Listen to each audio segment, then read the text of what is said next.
Hey, folks, thanks for tuning in to the BAMF podcast. I am your bespeckled host, Mike Lafferty. And here is Craig Campbell, frequent co-host, here today to talk about his new Zine Quest game, Low Stakes. How you doing? Good, Mike. How's everything? Surviving the best I can in these apocalypse days. Let's talk about Low Stakes. This is inspired by the hit movie and TV show, What We Do in the Shadows. And wow, look at you. Your $500 goal, and you're almost $3,000 over that. Congratulations, sir. Yeah, it's been surprisingly well received. Like I'm closing in on 300 backers right now, and I know that when I made the thing, I was kind of like, well, if I hit 300 backers in the 2-week campaign, I'll be happy. And it's entirely possible that it'll be 300 backers in 2 days. I think that speaks to Zine Quest being in its 3rd year, and people kind of knew it was coming.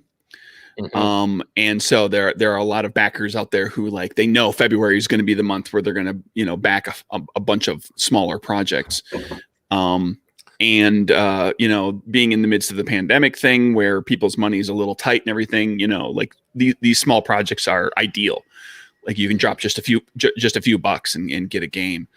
And then I think probably too, What We Do in the Shadows is kind of, I don't know where it's going to go as far as the show, if it's going to last one more season or if it's going to last 10 seasons, but it's one of those, it's right in the zeitgeist right now. And the people who love that show really love that show. It's got a cult following. So I think that it's appealing to people. Yeah. I look at trailer for the show real fast just to try to give the viewers the general vibe.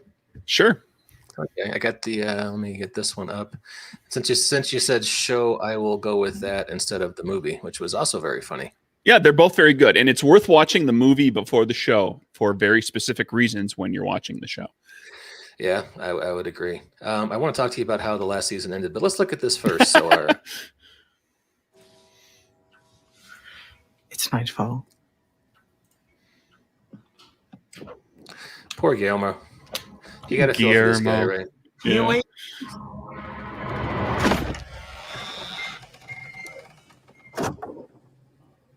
Very cool, Master. Very scary. Thank you. Yeah.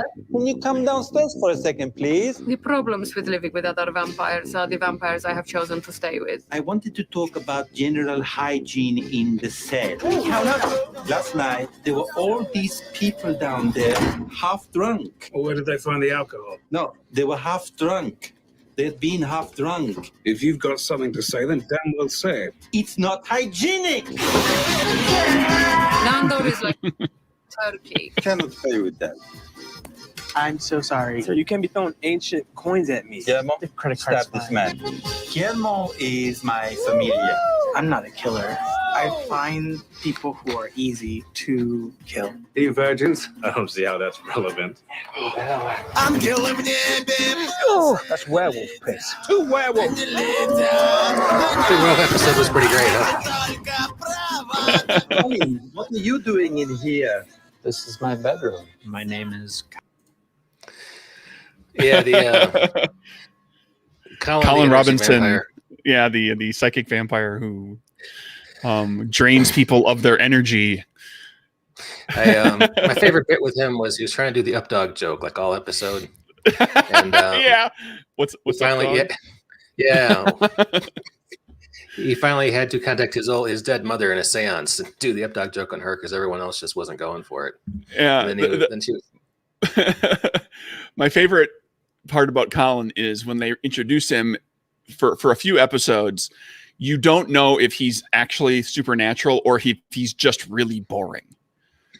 The supernatural side of him doesn't come out immediately, and eventually you do discover that he can do weird stuff, but it's just he comes in and just starts talking about something mundane and boring and irritating, and just by the time he's done, everybody is it was an excellent, a great twist for the series because the movie focused on traditional vampires. Yeah, it was. It's a little too close for home for me, just because I work in corporate America. And when they had a whole Colin Robinson centered episode where he gets promoted, and just the way he conducts himself in meetings, on conference calls. I work with people much like Colin. So, well, hey, anyway, so it's a funny vampire show, and it's kind of sort of halfway absurd comedy and half kind of cringe comedy. How do you bring that to a tabletop game? Well, it's a question of, I think, at least the approach that I've taken with games that have comedy elements to them, and I've effectively done like 3 of my games are like, kind of strongly have comedic tones to them, is you can generate some of the comedy kind of within the rules and the character, like the mechanics and like the story setting and everything. But a lot of it is just to give people permission in the book and kind of like let them know that this is comedy, let them know that they're perfectly, it's perfectly acceptable for them to latch onto tropes and just kind of, play off of stuff and to satirize and be funny. And to just, like give them the tools that allow them to create funny stuff. Because if you try to push the funny too hard, like everybody's sense of humor is a little different. Like people can get into a game that has comedic elements to it, and they'll find a version of the funny that's kind of unique to them or unique to that group.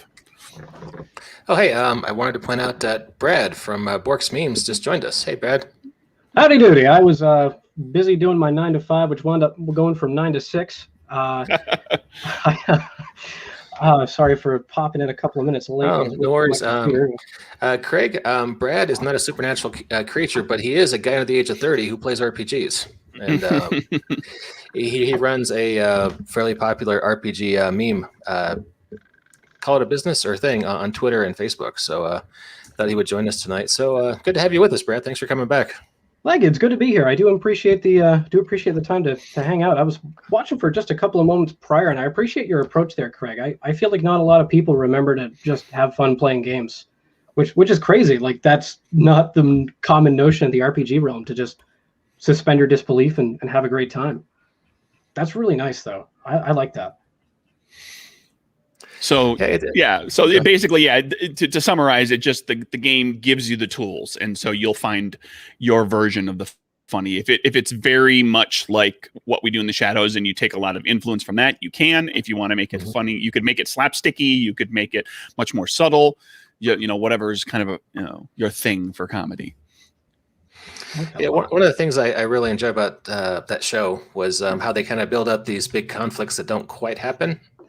Like there is that one where Mandor was going to have to fight the werewolves, and I just bring that up because you have a cool picture of werewolf art right here, and they're meeting on the top of a building somewhere in Staten Island, and they're facing such down, it's going to happen. And Mandor picks up a dog toy and just throws it off the edge of the building, and the werewolf jumps after it, and that's the episode. And when Guillermo passes the werewolves on the sidewalk below, they're like, "Hey, can we keep this?" Yeah, it does a great job of satirizing the vampire stories, werewolf stories, ghost stories. Like I rewatched some episodes lately, and there's a vampire turns into a bat, right, in order to escape or attack or fit into a small space or something. But then what happens if the vampire turns into a bat and then just gets beaten senseless by somebody with a broom? Because somebody with a broom is going to go after the bat to get it the hell out of their house. And so it escalates from there because animal control is called, and it suddenly stops being about it stops being like a vampire story. It starts being like a farce that was set up by a vampiric moment. It starts turning into this weird Tom and Jerry with this bat being used as the veritable punching bag of the bit. I just love that. So have you and I'm jumping the gun here in terms of questions. I'm sorry. Have you made stats for navigation as a bat? I'm confused as to how that happens. No, all the powers that your character might have for being a vampire or a werewolf or whatever is basically you just decide what you want those to be. Like what are the powers that your character has? They serve the story. You do them. You decide whether or not you're successful with them. The only time you make checks in the game is when you are attempting to gain influence over your roommates, and or if you are dealing with one of your own personal problem areas. So the playbooks in the game aren't things like vampire and werewolf. They're things like you play the anachronism, who is that is to say, like the character that's way too old and kind of out of the time. You know, they don't fit in this time anymore. Or you're the instigator. You're somebody who causes problems. Or you're the peacock who is, you know, can't do anything low key, and who is always kind of a little bit over flamboyant and overdone. And so, like, you know, the anachronism makes checks when they have to use modern technology. The peacock has to make a check when they want to do anything humble. So you've gone very open-ended with the physics of the game, specifically to focus and showcase the just wonderful, I don't want to say farce, but I want to say like just the comedic psychology at play of just these unkillable things just like wanting to kill one another in like a crazy living. So I love that. I love that so much. The mechanics are built to deal with the things you're terrible at and to deal with relationships between the characters who are forced to or who are, you know, sharing a house together and maybe aren't well suited to be doing that, or maybe don't particularly like each other all the time. How do you handle familiars? So you play a human, and you say you're the vampire's familiar. I love that. Your power is you can pass as human. I walked outside the other day. Yeah. Yeah. Your power is being human. You can do stuff during the day, like where a vampire can't. You pass off as human. The idea, it's kind of described in the game book that, like, if you play any of the non-human characters, there's always something a little off about you. Like other people are like uncomfortable or weirded out by you, whereas if you're playing the human character, then you fit in.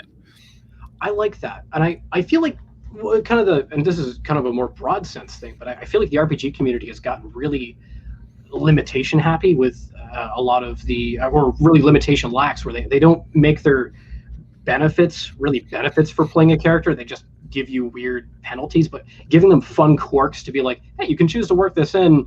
Have fun being an old vampire that still remembers beheadings like left and right. That just sounds really cool. Like a good open-ended take on it that doesn't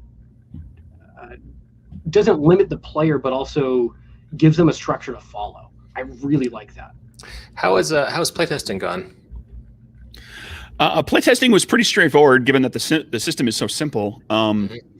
I basically generated the basics of the game, and initially it didn't have the mechanic in it for gaining influence over the other characters. It was you had checks that were like your problem areas and then everything else, and so you made checks for other things. And so, and every scene you would make, the idea would be that everybody would make some sort of a check to see how things went for you during that scene. And so if you were trying something that was a problem area, the target number was much higher. But there's benefits to doing that in game, to succeeding on those types of checks. And then we play tested a bit and came to the realization that if we wanted to, we could just let it be pure improv for all that other stuff. Just tell the story. Just like, you don't have to, you can decide whether or not your character succeeds or fails at something. And we kind of brainstormed an idea that turned into like gaining influence, like how roommates are always kind of, like you want your way to be the way that people do stuff. Like you'd like to get your way. You don't want to have the crappy job. When you're splitting up chores, you'd like to have like the job that's not as much of a pain in the butt. And in the show too, the characters are always sort of kind of at odds with each other, trying to have some measure of control within the house. And so that's where that mechanic came from. And so then we play tested that a little bit, and there you go. It almost seems like you could emulate a whole lot of sitcoms with this. I'm hearing Golden Girls. Yeah, I was thinking of Seinfeld actually, but yeah, Golden Girls maybe works better because they're all physically together in the same house. So, well, if the characters are, if the characters have definite things that they're not good at, and if they're actually kind of trying to one up each other, because there are sitcoms where the characters are a little more even, on even footing with each other. You could skin this into like a lot of different situations, as long if those are the two kind of things that the story is about. And you could even take the idea behind all of that and skin a whole, like you could do a show that play off of a show like oh boy, like, I mean, if you did Seinfeld, you could have like one of your you need to make a role to do something. It needs to be a really hard target number, high target number, difficult to do, to like actually do something good for somebody else, like to do something nice or kind, because the characters in Seinfeld are incredibly self-centered. And they only occasionally like really do something out of their own true benevolence. They usually do it for a reason. There's usually some benefit to be had, especially with some of the characters, but kind of across the board. Like, yeah, I mean, you could take any show that kind of has a repetitive element of like that and generate a mechanic around it to just like, should this be easy? Should this be hard? And then give some sort of a reward for when you make those checks, so that you have a reason to want to do it. My kind of, and this is I don't know if I'm asking a dumb question here. I look at this from the standpoint of like a D&D obsessed dungeon master, where I'm just like, I need modules, otherwise I can't think of things because I'm dumb. Do you have like, and I'm boiling this down to like a sitcom scenario, do you have like setups for quote unquote episodes, like where, today the gang decides to join a cult and it's not vampires? Like, so what happens with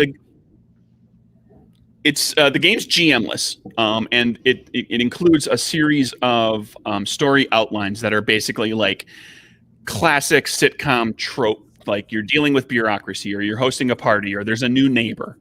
And then there's you can make some rolls that will generate scenes for you, and then as you roll and you start to eliminate scenes that you've used, you start to be forced to use other scenes.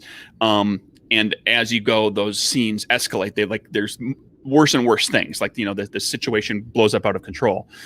And so you can play that, or you can use that as an example and just completely make it up on your own once you understand kind of the format. I want to make sure I'm understanding you right here. You decided to boil down everything that makes a possible sitcom, and you decided to streamline it for a game at a table. Like, is like you've essentially like ripped into the jaws of the American sitcom and pulled out an amazing game concept here. Like, well, to an extent, I mean, there's a lot of tropey sitcom stories.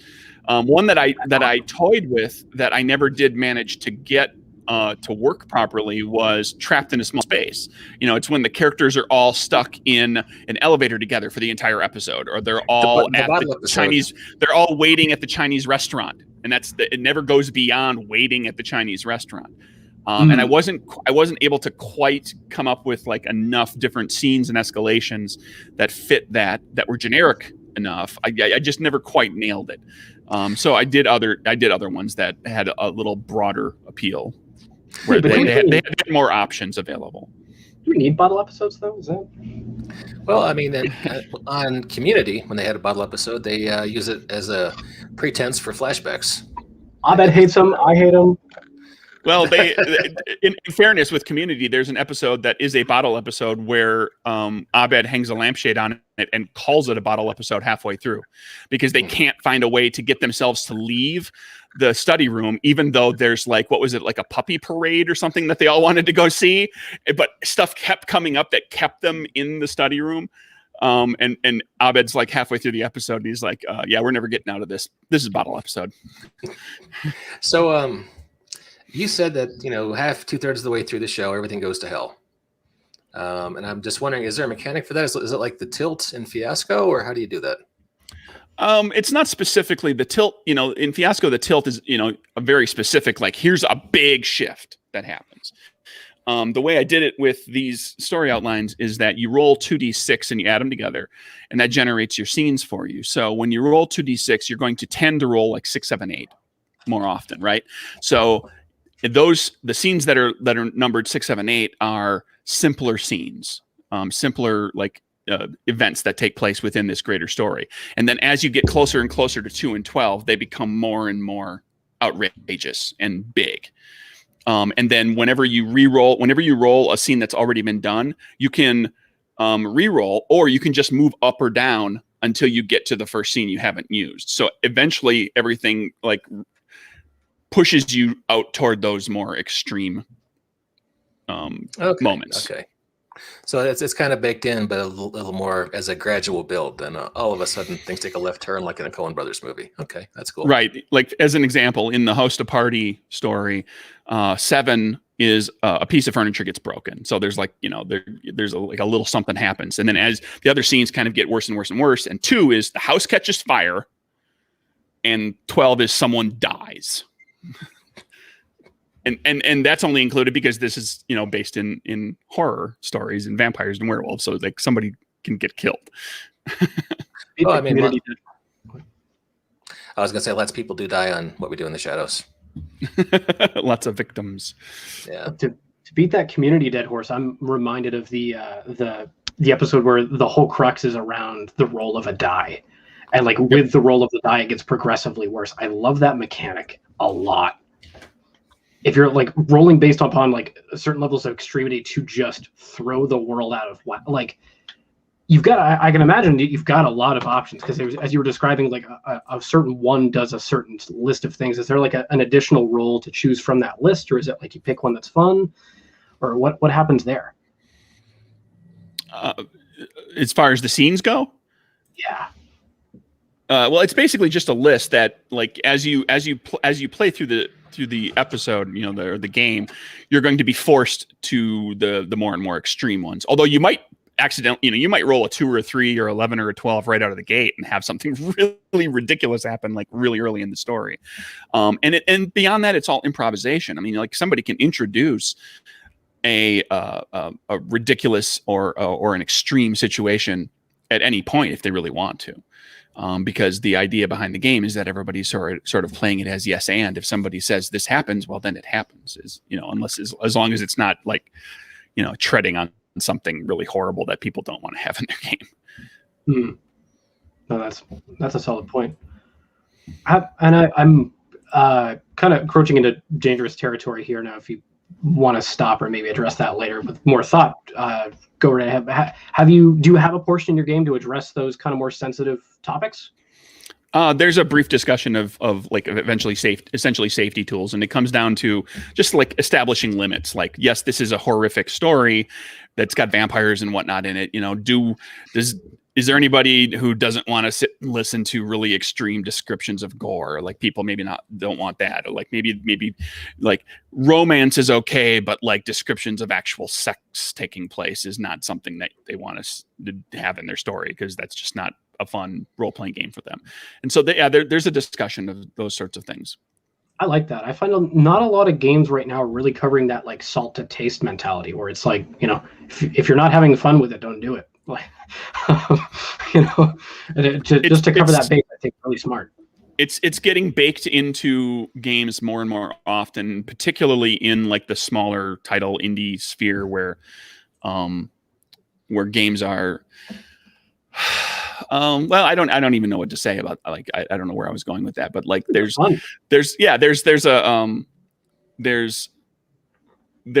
I guess sort of an expectation, or at least like it's not considered odd to see a discussion of that in some of the smaller books, smaller indie titles, from like little tiny shops and like designers that are relatively new, whereas the big boats, D&D and stuff, like it like to steer them in a particular direction takes a lot of time to get them to actually like incorporate that in the rule book. I mean, there's all sorts of supplemental stuff. You can go online. There's different types of ways to address all of that, but to actually have it baked into the game it's becoming more common, but it's certainly there's a lot of games that don't really touch it.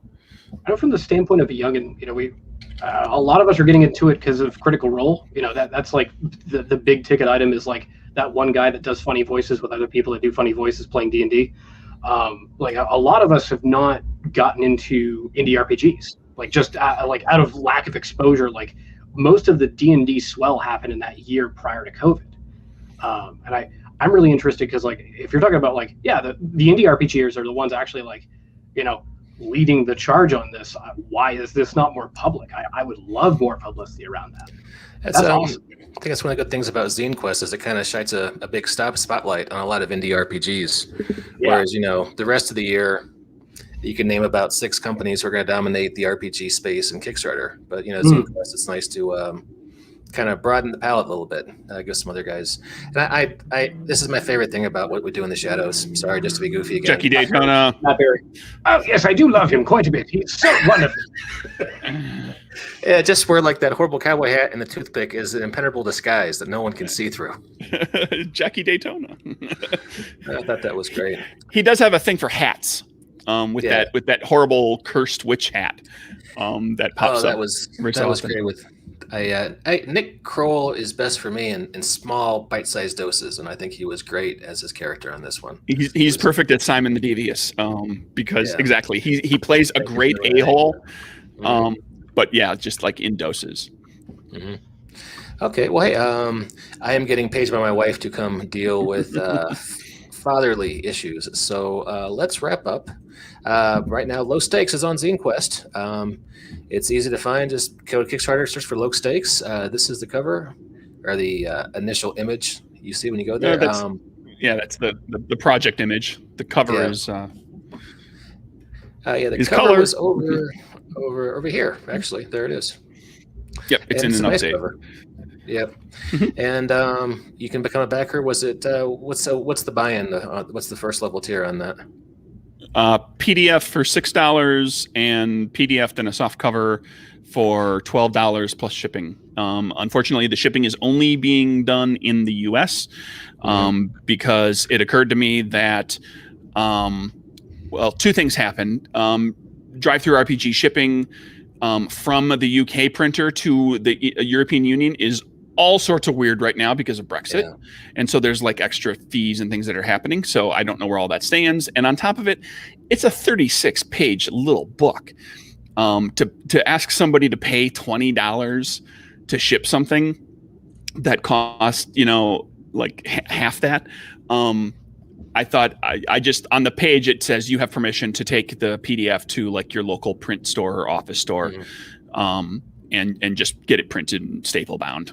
That's fine. That's a heck of a lot cheaper than the money that you would have to throw in to get a printed copy and ship it to you any place like outside the US.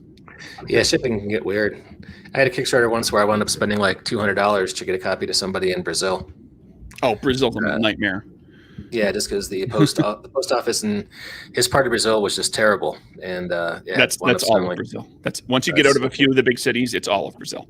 That's the postal service is terrible because it's all there's not one big system. It's all these like little independent people that do these runs, and it's like incredibly expensive because everybody needs to get their cut.